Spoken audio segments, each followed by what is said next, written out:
আচ্ছা দেখো তো, আমি ভুলই করলাম নাকি। দেখেন এই স্যার, এই দেখেন তাপ দিলাম, এটা কালো হয়ে গেছে। স্বর্ণ কি কখনো কালো হয়? স্বর্ণ আর উজ্জ্বল হবে। এটা তো আপনারা তো বোকা বানিয়ে টাকাটা নিয়ে গেছে। আমি কি করলাম আমি তো বুঝতে পারিনি। এই চিঠিটাই সর্বনাশটা করছে। এই শালারা এই চিঠিটা লেখা আনছে। এরকম বোকা জানা আমার মতো আর কেউ না হয়। কি একটা কাজ করছেন আপনি, চিঠি দেখে এই আপনি এইরকম ইমিটেশন কিনছেন। কই কই তারা কোন দিকে গেছে? এই তো চলে গেল, চরম মাপের বাটপার।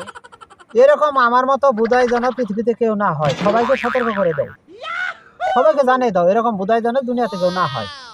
এই দেখো তো, আসলে তো এটা স্বর্ণ না, আমার বোকা বান্ধা। শোনো, দেখি, দেখো চিঠিতে দেখো তো কি লেখছে? কি লাগছে, তুমি করো না পড়ে আমাকে। ভাই, বোনের জন্য গহনা চাইছিলা, আমি গহনা বানিয়ে দিতে পারলাম না। স্বর্ণের একটি বিস্কিট দিয়ে দিলাম আমার বন্ধুর কাছে, তোমরা গহনা বানিয়ে দিও বোনকে। এই দেখছেন, এটা একদম প্ল্যান মাফিক একটা বাটপারি করছে। এই বাটপারে আমি তো এরকম বাটপারি অনেক হয়। আপনাদের সবাইকে আমি অনুরোধ করব, এরকম বাটপারের খপ্পরে আপনারা পড়বেন না। এই বাটপাররা সর্বশান্ত